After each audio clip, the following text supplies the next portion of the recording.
Good morning, scholars. Today we're going to continue our progress through Pharr's Homeric Greek, a book for beginners, dealing with Lesson 10, the future and aorist of verbs in omega. And this lesson will be divided into two parts. So this is part one. Okay, the first aorist of vowel and mute verbs is regularly formed by adding sigma, or in Homer sometimes double sigma, to double sigma alpha or double sigma alpha to the augmented verb stem. This is followed by the personal endings of the secondary tenses. If the verb ends in a long vowel or consonant, only one sigma is added. If it ends in a short vowel, either one or two sigmas may be used. Now, this gets us, now that we've seen the present, the imperfect, and now we're going to see the future and the first aorist verb tenses. This gets us further into the importance of these tense suffixes, because recognition of the tense suffixes and appreciation of this section 455 of Smyth is your best tool towards getting a comprehensive notion of the full system of the verbs. So you have the present system, which is quite complex, but the verbs we're dealing with now are of the simple class, where they simply add the omicron or the epsilon and then the personal endings.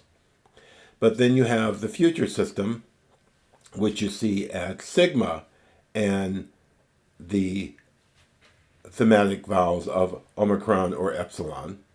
But then the first aorist system, which adds sigma alpha, or in some cases in Homer, as we've seen, double sigma alpha. And then you have the second aorist system, which on a shortened stem, shortened relative to the present stem, it adds simply omega epsilon as a thematic vowel, and then the endings of the verbs, the personal endings. And so we'll see how this works in a moment, but this chart is very important to getting a comprehensive sense of the whole verb system. Now, so the first aorist stem is formed by adding the tense suffix sigma alpha to the verb stem. So this is from Smyth, and since he's really just doing added Greek, he's not going to get into the details of double sigma and Homer. That would probably be found in at the bottom of the page, where he discusses the variations of various dialects. But, so 542 again, the first aorist stem is formed by adding the tense suffix sigma alpha to the verb stem. So you have lu sa, I loosed, the first aorist, luso, I shall loose, the future, lusaime, that is going to be an aorist optative, and edegsa, I showed, where from dek knew me, where that kappa meets with the sigma and gives you the xi, edegsa, and we'll go into that very soon. The verbs showing strong and weak grades, in verbs showing strong and weak grades, the tense suffix is added to the strong stem. So you have peto, epesa, peko, epexa, pneo, pneusa, histemi, estesa, estesamen. So what you're trying to see here simply is, I guess it's most impeto epesa.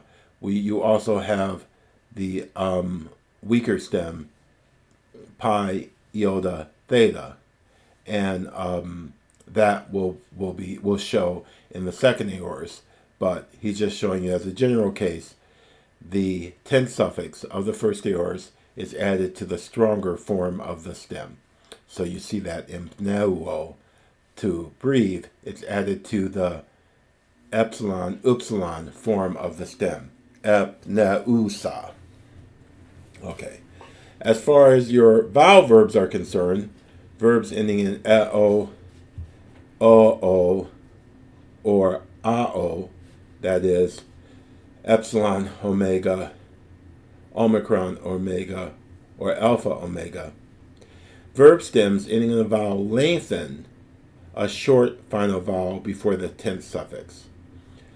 And you get alpha to eta, except after iota, epsilon, and rho. Thus, timao, I honor, becomes etimesa, I did honor, and eao becomes easa, and pileo becomes epilesao, epilesa.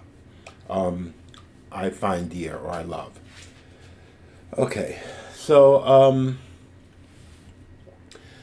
as he referred to these vowel gradation, the fact of vowel gradation, that you have weak and strong versions of a stem. In verbs showing strong and weak grades, the tense suffix is added to the strong stem. We saw that and looked at these examples. And so the phenomenon of vowel gradation is treated at 476 of Smyth. He says, verbs of the first class show a variation between a strong grade or two strong grades and a weak grade. The weak grades, short iota, short upsilon, short alpha, appear especially in the second aorist and second passive systems, and the corresponding strong grades, oi, eu, u, a, and o, appear usually in the other systems. Oi, u, and o in the second perfect. So if you take the example of the verb to believe, peito, peso, but you see Homer has a future with the weak grade, the short piteso, and then first aorist epesa, but the second aorist epiton, and then first perfect pepeka, but the second perfect pepoika, and then finally a first aorist passive epestein. So you see how the grade of the vowel in the stem has gone from epsilon, iota, to short iota, and then even to omicron iota. And these variations, vowel gradation variations, are something one needs to be aware of and get used to, because they will actually help you quite a bit in identifying the what verb you're dealing with, as well as what tense. So again, peito, peso, peteso, epesa, epiton, pepeka, pepoita, epestein. Because ultimately, all in all, there are 9 classes of tense systems across, that any verb in Greek will accommodate. So the tense systems. The tense systems fall into 9 classes called tense systems. Each tense system has its own separate tense stem. So you see, you have the systems of the present, the future, first aorist, second aorist, and those we're dealing with now. The first perfect and the second perfect, the perfect middle, the first passive, and the second passive. And over to the right, he tells you the subdivisions of these stems, that tenses that get built on these different stems. Now, the tense stems are explained in detail in section 497 to 597 of Smyth, and this is something you can glance at, but it's is quite complex, and one should wait until they have a fuller range of verbs at their disposal in mind before actually diving into all those details. But note that most verbs have only 6 of these 9 systems. Many verbs do not even have 6. Scarcely any verb shows all 9 systems. As I've said before, the Greek verbs are an amazing thing and are the Waterloo of many a failed Greek student. So it's very important that you take this seriously and do not underestimate the effort that it's going to take to conquer this. Okay. So what are the principal parts of verbs? The principal parts of verbs are the base parts that you need to form all of the verbs of all of the tenses of that verb. For instance, in English, I say we learned in school, sing, sang, sung. So you can say the present, I sing, the past, I sang, and the perfect, I have sung a song to Lucy. Okay, that's what it's like in English. It's a good deal more complicated in Greek, the principal parts, but nevertheless, they are functionally the same thing. So reading from Smyth 369, the principal parts of a verb are the first person singular indicative of the tense systems occurring in it. Remember, and this tense systems were those 9 that we saw in the previous slide, of which few verbs have all 9. These are generally 6. The present, the future, the first aorist, the first or second perfect active, the perfect middle, the first or second aorist passive. The future middle is given if there is no future active. The second aorist, active or middle, is added if it occurs. So thus, for luo, loose, you have luso, lusa, leluka, lelumai, eluten. And those are the present, the future, the first aorist, the first perfect, the perfect middle, and the first aorist passive, respectively. For lepo, you have lepo, lepso, leloipa, lelemai, eleptein, second aorist, elepon. So in this case, you have the present, lepo, future, lepso, perfect, first perfect, active, leloipa, perfect middle, lelemai, aorist passive, lelepstein, and second aorist, elepon. So you get the idea. So these are what you have to learn in order to be really able to function inside of Greek texts, these principal parts. So again, the most common principal parts, and usually if you have these 6, you're good to go, are the present, the future, the aorist, either first or second, the perfect active, either first or second, but most often the first, and perfect middle, and then the aorist passive. And we saw on the previous slide, the tenses of these 2 verbs, lepo, to leave, and luso, to release. And if you look very quickly back at the chart of tense suffixes, you'll see that, so for the present, lepo or luo, here we just use the first one, the base stem with the thematic vowel omicron epsilon added to it. And then for the futures, lepso and luso, we have sigma with the thematic vowel omicron epsilon. And then for the first aorist, elusa, we have the first aorist system, sigma alpha. And then for the second aorist system, elepon, you see elepon, you just have the second aorist stem with the omicron epsilon thematic vowel.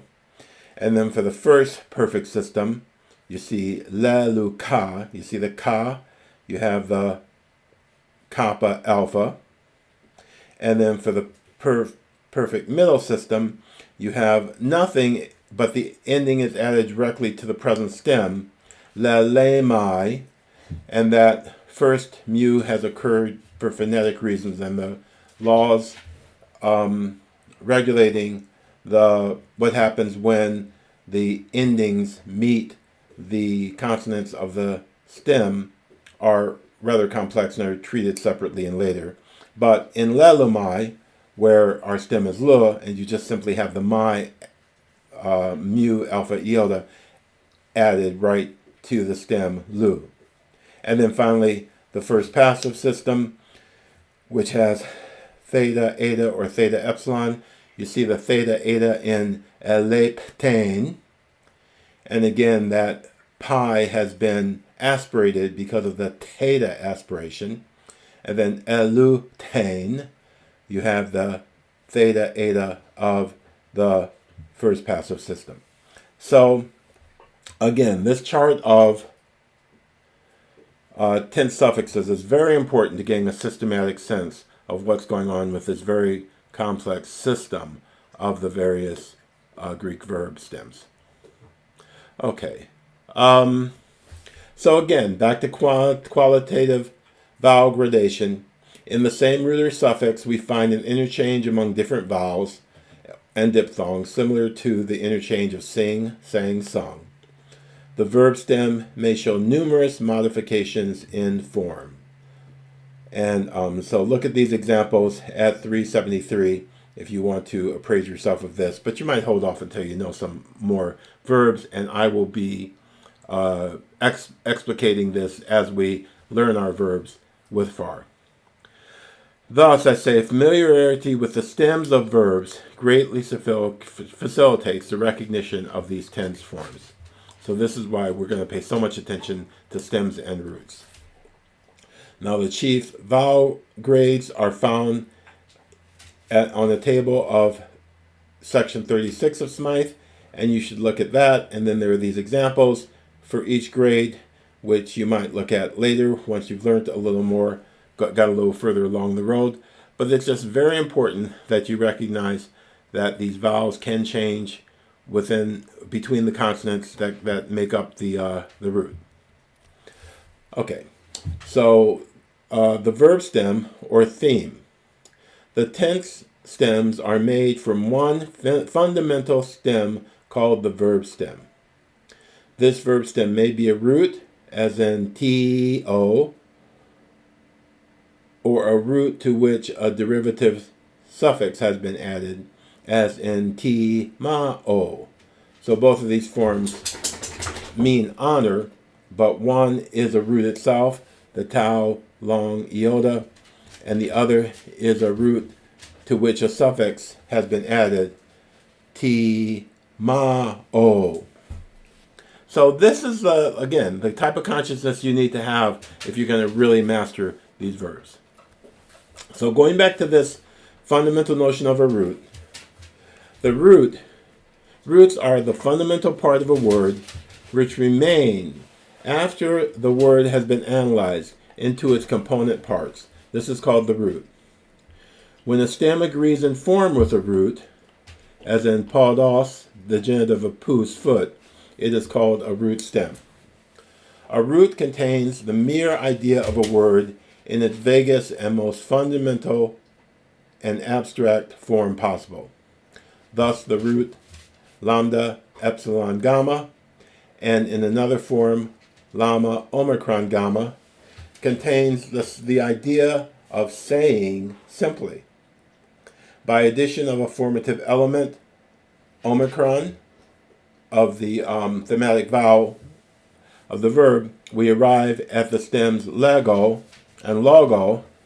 For legomen, we say the verb, and logos, word, i.e. what is said. So you see here this variation between the epsilon and the omicron, between a lambda and a gamma, which is just something we need to be aware of. Words are built by adding to the root certain formative suffixes by which the stem and then the word ready for use is constructed. Thus, from the root lu are formed lucis, loosing, lutron, ransom, lutikos, able to loose, and luteini, to have loosed. The formation of the stem by addition of suffixes to the root is treated in Part 3 of Smyth's grammar, and the root itself may assume various forms without change of meaning. Leg as in legomen, and log as in logos. Okay, so roots are very important, and knowledge of the roots really do help one to understand the various forms of the word. Okay, so thank you very much for listening, and we will continue with Lesson 10 of Pharr's Homeric Greek later today. Goodbye. Have a great day.